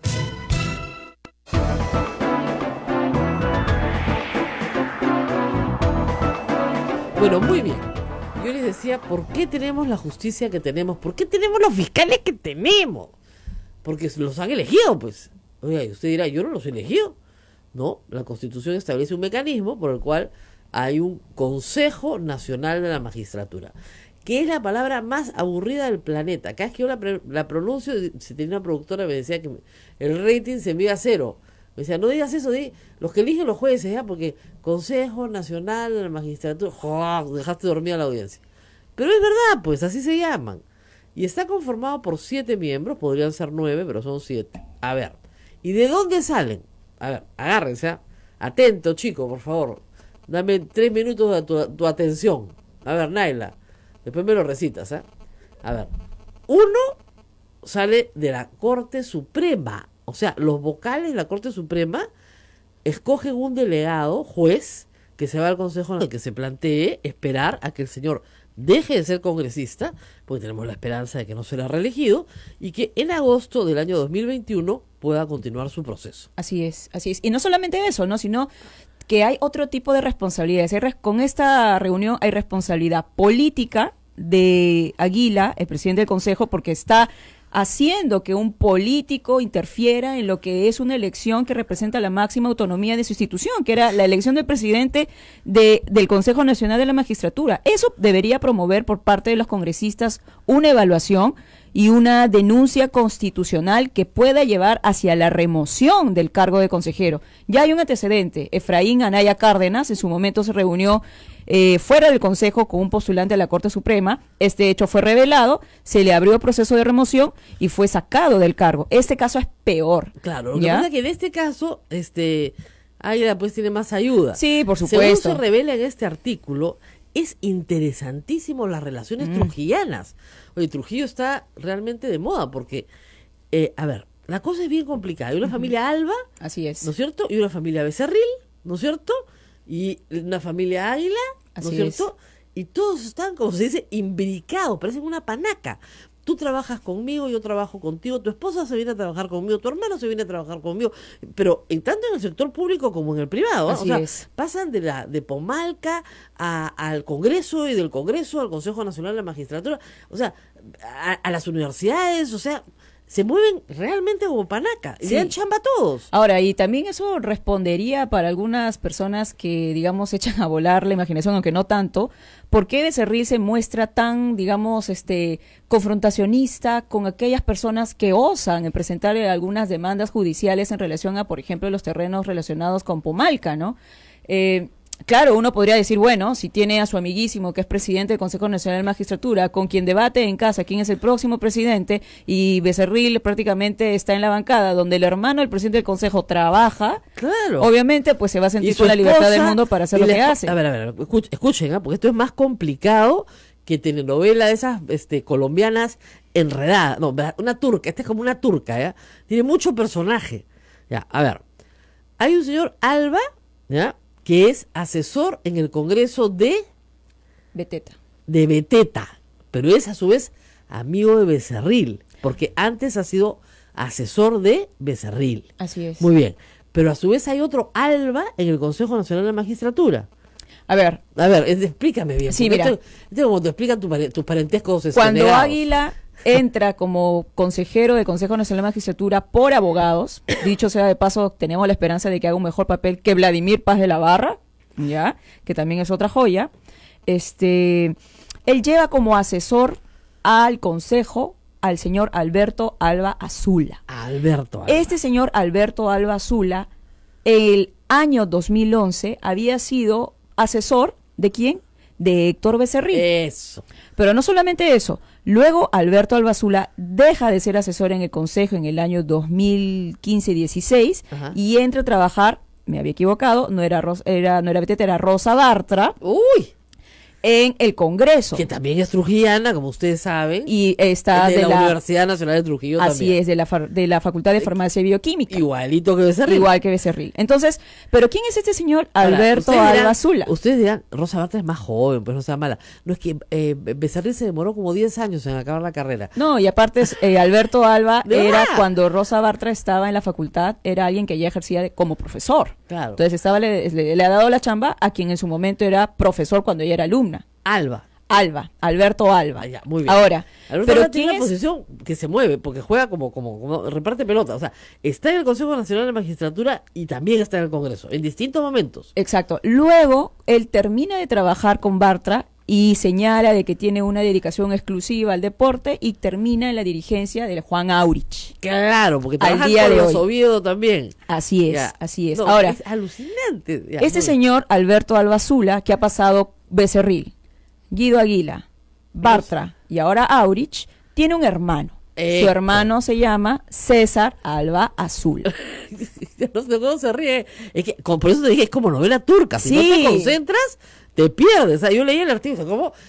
¿Usted se leyó 100 años de soledad? Bueno, más o menos. Hay que sacar el gráfico para entender. Bueno, ya, muy bien. ¿Qué Ahora, pasa con el hermano? El hermano César Alba Azula es un conocido dirigente de Pomalca. Ya. Y cuando salió del alto cargo en Pomalca, le dio el espacio a alguien que también había sido un dirigente, pero de un rango menor en Pomalca. ¿Quién era esta persona que conocí hace muchos años, compartían los mismos negocios? Una persona que se llama Víctor Becerril, el hermano de Héctor Becerril. Ellos se conocen desde hace mucho tiempo. O sea, Víctor Los hermano de hermanos. Héctor Ujú. es amigo de César, hermano de Alberto. Agárrate, mira, es como Aureliano Buendía, ¿no es cierto? De verdad, pues Aureliano, todos los Aurelianos que van cayendo, los Arcadios, Arcadio II, Dolores Remedios, Úrsula Amaranta, Úrsula. Esto es enredadísimo. Vea, ahí Ahora, sigue. por eso es muy interesante, ¿no? Entonces, y claro, tú tienes a Víctor Becerril, que en su momento le dio trabajo en Pomalca a Héctor Becerril como Claro. jefe de De operaciones. seguridad. Exacto, Sí, sí, exacto. sí, sí, sí, sí. Y posteriormente, en su momento también trabaja como ahora ex asesora de Pomalca, quien luego viene a ser la esposa de Héctor Becerril, Matilde Morales Yempén. Ya. Ella ya trabaja también en Pomalca en esos momentos. Ya. La cosa es la siguiente. Tienes en un lado a César Alba Azula en Pomalca con el hermano de Becerril, y luego tienes al hermano de César Alba Azula que ha pasado por los despachos de los congresistas fujimoristas y luego también, oh sorpresa, en el despacho del consejero Guido Aguila. Pero hay más cosas que relacionan a Guido Aguila con Becerril. No solamente él es el famosísimo asesor, sino también la esposa de Becerril Que y el trabaja con hermano. Aguila. Exacto. ¿El que hermano trabaja- quién? El hermano de Guido Aguila trabaja en el despacho del congresista Ushñahua, fujimorista. El hermano de Águila, el de la CNM, también tiene un hermano trabajando en el Exacto, Congreso. exacto. No les Al digo día que de es hoy. una panaca de aquella. Al día de hoy. Fíjense. Entonces, tienes muchas relaciones. Es- Ahora, ¿Tú le dices Águila o Aguila? lo que pasa es de que Guido Aguila ha ya públicamente hecho corregir que él no es águila ni del águila, él es Aguila. Águila, muy bien. Bueno, Que se parece un poco a anguila, ¿no? Sí, pero si lo ya. usa, Águila, ya, muy bien. Bueno, entonces, Entonces, a ver, los Águila, los Alba, los Becerril. Becerril. Ya, todo esto usted lo mete así, taca, taca, taca, en una cajita, lo mete, ¿verdad? Y chum, lo tiene en una mesa y son como los dados. Aparecen en Pomalca, en el Club Aurich, que son todos de los Oviedo, o sea, así el es, Grupo el Grupo Oviedo, Oviedo. ¿no es cierto? Ese es su lado privado. Congreso de la República, Consejo Nacional de la Magistratura. así es. Paso. Ahora, es muy delicado. Entonces, claro, uno decía, ¿qué hace trabajando la esposa de Becerril? Qué coincidencia. ¿Qué hace trabajando el hermano del consejero del Consejo Nacional de la Magistratura del Congreso? Coincidencia. coincidencia. ¿Qué hace el doctor Becerril? ¿No? Doctor, porque luego fue autor de proyectos de ley relacionados al Consejo Nacional de la Magistratura, justo en la época donde Guido Águila es presidente. Qué coincidencia. ¿Qué hace el señor Becerril proponiendo que todos los poderes de disciplinarios internos de Nacional de la Magistratura, ¿ok? Un representante, por llamarlo de una manera. Y los fiscales también escogen a un fiscal. Normalmente el que se va a retirar, a ese lo mandan al Consejo Nacional. El que se va a quedar sin chambita, a ese lo mandan al Consejo Nacional de la Magistratura. Hay unos que detestan ir, a otros que les encanta ir. Pero en general, por lo menos tú podrías decir, del tema saben. Porque claro, son jueces y fiscales, algo deben saber, ¿no es cierto? Y tienen experiencia. Luego, los colegios profesionales tienen participación de dos maneras. Los colegios de abogados, todos los colegios de abogados del Perú, y cada región tiene su colegio de abogados, y en Lima tenemos 2 colegios de abogados, ya, muy bien. Cada colegio de abogados elige un representante y entre esos eligen a uno. ¿Ya? Corrígeme, estamos con la doctora Cruz Silva si me equivoco. El colegio de abogados de Lima, porque tiene Corona, tiene su propio representante. Ustedes que Corona tiene, bueno, que tiene pues 80.000 abogados, ¿no? Sí, ahí en el tema de los abogados, el tema es que siempre sale representante de Lima porque como la elección es universal, prácticamente como la presidencial, un abogado, un voto, obviamente hay más colegiados sí. en Lima y siempre sale su representante, Siempre ¿no? sale de Lima. Entonces, claro, el resto todos votan, sacan un representante y sale el de Lima y se gana el de Lima. Muy bien. De los abogados también están representados. Ustedes dirán, bueno, están todas las partes, pues está bien. No, espérense, pues. Los rectores de las universidades privadas tienen un representante y los rectores de las universidades públicas un representante. ¿Y a quién mandan? Al que se va a quedar sin chamba también. Al que ya no puede seguir siendo rector en unos meses, a ese. Entre esos se juntan, hacen campaña y salen elegidos. Chambita, ¿ya? Chambita para uno, chambita para ti, chambita para mí. ¿Ya? Entonces, ya tenemos uno de la Corte Suprema, uno del Colegio de Abogados, otro de los fiscales, uno de las universidades públicas, uno de las universidades privadas de Derecho, de las facultades de Derecho, no, de los rectores, disculpen, y luego tenemos a los representantes de las otras profesiones. Y eso sí que es discúlpenme, un chongazo. Porque en teoría todos los colegios profesionales del Perú deberían organizar elecciones simultáneas con una lista de candidatos de diferentes profesiones que se presenten todos a la vez, ¿no es cierto? Y sean pues, no sé, 10, 20, 30, los que sean necesarios, y los miles de colegiados que hay en el Perú ir a votar. ¿Ha pasado eso? No, señor. ¿Cómo se hace? Se hace una lista de 10, normalmente, entre los rectores, perdón, entre los decanos de los colegios profesionales, y entre ellos, entre los decanos, ellos votan. Y eligen, pues. Entonces, la verdad, hay una cantidad de formas de amañar las cosas para llegar al Consejo Nacional de la Magistratura bien débiles. ¿Y por qué esta estructura no puede ser débil? Porque si es débil, es cooptada por los partidos políticos, que no quieren que se les juzgue nunca. ¿Se dan cuenta? Y controlan sus jueces y sus fiscales.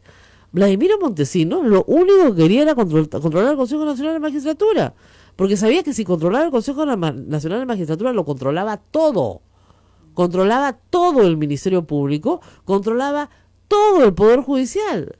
No necesitaba más. Controlaba eso, controlaba sus circuitos de poder dentro de la Fiscalía del Ministerio Público. No necesitaba controlar más. Controlaba uno, controlaba al otro. O sea, las personas que conocen cómo funciona el aparato del Estado saben que ese órgano es vital. Y claro, cuando están nombrando jueces de primera instancia, tal vez no sea tan importante, pero cuando están eligiendo supremos, como tienen que elegir ahora, es bien importante. Y cuando tienen que supremos, tanto fiscales supremos como jueces supremos. Además, ojo, el Consejo Nacional de la Magistratura puede destituir al fiscal de la nación. De hecho, tienen una acción para destituirlo. Pueden destituir a todas las Cortes Supremas si les provoca. ¿Ok? Porque también destituyen fiscales y jueces. Y también los ratifican cada 7 años. En resoluciones que hasta hace muy pocos años eran sin motivación, porque les da la gana. En la época de Montesinos se destituía sin motivación. Ya pues, este sitio es importante. Y porque lo tenemos abandonado, es que están pasando las cosas que están pasando. Esta semana hemos tenido elecciones. Uno era el candidato de Becerril. A ver, chúpate esa mandarina. Y el otro era el señor ex rector de la Universidad Nacional de Trujillo, universidad que por supuesto no está ni siquiera licenciada, presidente de la Asamblea Nacional de Rectores, enemigo de la reforma universitaria a muerte, ¿no es cierto?, que hizo campaña para que no hubiera enemigo de la SUNEDU, ¿ya?, cuya vicerrectora administrativa es ahora la jefa de la SUNEDU, dicho sea de paso, ¿no es cierto?, y con muchos vínculos con el fujimorismo también. ¿Ya? Esos eran los candidatos. O sea, era entre Guatemala y Guatepeor, ¿no? O sea, ¿cómo quieres suicidarte, papito? O sea, de verdad, ¿con qué arma quieres morir? Y así fue. Bueno, ganó, no sé si Guatemala o Guatepeor, pero tenemos a Orlando Velázquez, presidente del Consejo Nacional de la Magistratura. Yo tengo una anécdota con ese señor. Yo lo entrevisté en Radio Exitosa. Él fue a despotricar de la SUNEDU. No es por nada, ¿no? Pero fue tan mala la entrevista. De verdad, yo le decía al final, usted me da miedo. Me da miedo por la educación peruana. Fue tan mala para sus intereses que Alberto Bengolea estaba haciendo cola para ser entrevistado después. Y en ese momento él era congresista. Y me dijo, mira, yo no estaba a favor de esta reforma, pero después de escuchar a este señor, voy a votar a favor de la reforma universitaria, porque creo que efectivamente es indispensable supervisar las universidades peruanas porque son una estafa. O sea, ese es el nivel. Estamos con Cruz Silva, que siempre nos acompaña, del IDL. Ella es autora de un largo artículo muy interesante publicado en IDL Reporteros esta semana, con la ayuda de un reportero de apellido Florínez. Hernán Florínez. De Hernán Florínez, porque además ha sido mi alumno, además, no lo debo olvidar, con la ayuda de Hernán Florínez, que destapa justamente las reuniones clandestinas en la casa del, hasta hace pocos días, presidente del Consejo Nacional de la Magistratura, el señor Guido del Águila, donde se reunía Becerril con Guido del Águila, con los miembros del Consejo a los cuales quería persuadir de que voten por su candidato. Reunión que fue negada, pero luego en un pleno, Cuando fue incriminado el Águila por esa reunión, aceptó que sí se había dado. ¿Ah? O sea, Becerril eligiendo al presidente del Consejo Nacional de Magistraturas. Por favor, ¿qué estamos pagando, señor? Santa Rosita, sálvanos. Cruz, muchas gracias por estar con nosotros. ¿Cómo estás, Rosa María? Gracias. Y en efecto, es así de delicado y de peligroso como tú lo señalas, ¿no? Sin todavía entrar en lo que son los cuestionamientos del actual presidente elegido, que entra en funciones recién el 1 de marzo, todavía es presidente Guido Águila. El tema de Becerril es sumamente delicado. Al día de hoy, Guido Águila, presidente del Consejo, que armó esa reunión en su casa con Becerril, deberían estar siendo denunciados penalmente y de oficio por la Fiscalía, porque de lo que estamos hablando es un presunto tráfico de influencias. Así es. Aún cuando Becerril tenga inmunidad parlamentaria, aún así la denuncia se puede plantear. Así es. Y luego